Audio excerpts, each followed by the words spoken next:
जब एक बच्चा जन्म लेता है, इस संसार में अपनी आंखें खोलता है और वो माँ के गर्भ से बाहर आता है, तो वह उस समय ना तो किसी चीज को जानता है और ना ही किसी चीज को पहचानता है, ना ही किसी को समझ पाता है और ना ही किसी से कुछ पूछ पाता है। लेकिन क्या कभी आपने अपने जीवन में सोचा है कि आखिर बच्चा जन्म लेने के तुरंत बाद रोता क्यों है? इसके पीछे क्या कारण है और इसकी क्या वजह है?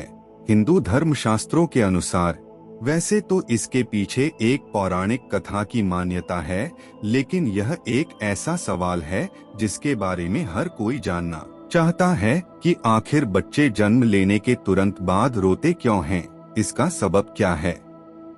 बच्चा जन्म लेने के तुरंत बाद अगर नहीं रोता है तो आपको समझ लेना चाहिए कि यह एक बुरा संकेत हो सकता है, क्योंकि ऐसा बच्चा मृत भी हो सकता है। और यदि बच्चा जन्म लेने के तुरंत बाद रोता है तो यह आपके लिए एक खुशी की खबर होती है कि आपका बच्चा जीवित है, क्योंकि बच्चे के फेफड़ों में एमनियोटिकस फ्लूइड भरा रहता है। ये वो पानी होता है जो कि माँ के गर्भ में शिशु को महफूज रखता है और फेफड़ों में ऑक्सीजन की चेंजिंग में रोक बना होता है। इसलिए इस पानी को बच्चे के फेफड़ों से निकालने के लिए यह जरूरी होता है कि बच्चा जन्म लेने के तुरंत बाद जोर से चिल्लाए। बच्चे के चिल्लाने की वजह से ये एमनियोटिक फ्लूइड यानी ये द्रव्य पानी बच्चे के फेफड़ों से बाहर निकल जाता है और बच्चा सांस लेने के काबिल हो जाता है। और अगर बच्चा जन्म लेने के बाद नहीं रोता है तो इस द्रव्य पानी के फेफड़ों में होने की वजह से बच्चे को ऑक्सीजन न मिलने की वजह से बच्चे की मौत भी हो सकती है। वहीं हमारे हिंदू धर्म शास्त्रों में इस बारे में भी विस्तार से बताया गया है। तो आइए जानते हैं हिंदू धर्म शास्त्र के मुताबिक जन्म लेते ही बच्चे के रोने की वजह के बारे में। मित्रों, वीडियो में आगे बढ़ने से पहले अगर आपने हमारे चैनल को सब्सक्राइब और लाइक नहीं किया तो कर लीजिए। आपका एक लाइक हमारे लिए बहुत मूल्यवान है। अब वीडियो में आगे बढ़ते हैं। हिंदुओं के पवित्र ग्रंथ विष्णु पुराण के मुताबिक जब ब्रह्मा जी सृष्टि की रचना कर रहे थे और जब वह स्वयं जैसे पुत्र उत्पन्न करने के लिए विचार कर रहे थे, तो अचानक से उनकी गोद में एक नीले रंग का मायावी बालक प्रकट होता है।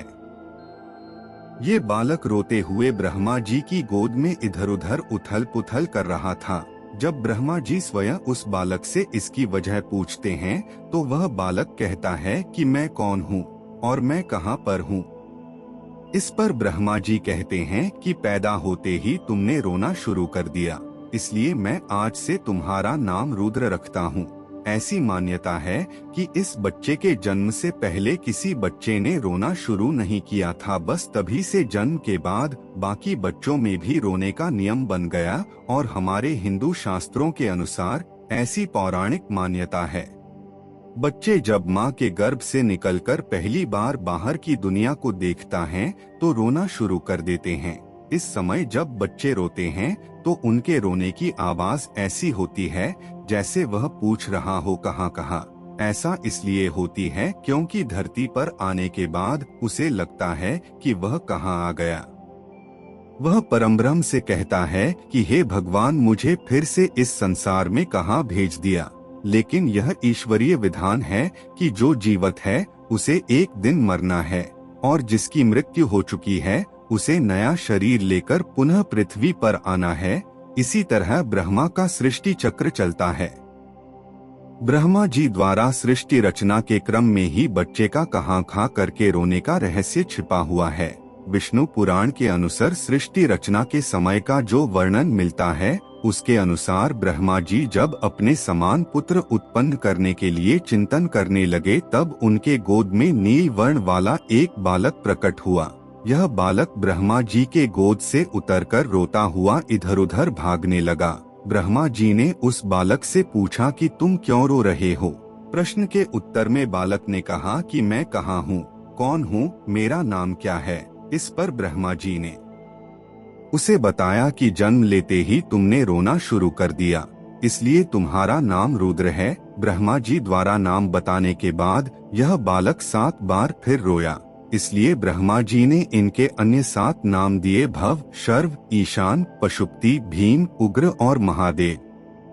इस तरह रुद्र के यह 8 नाम हुए। रुद्र से पहले किसी ने उत्पन्न होने के बाद रोना शुरू नहीं किया था। इनके बाद से ही जन्म के बाद बच्चों के रोने का नियम शुरू हुआ। जो बच्चा जन्म लेने के बाद नहीं रोता है उसे चिकित्सक रुलाते हैं। इससे बच्चे की आवाज खुलती है।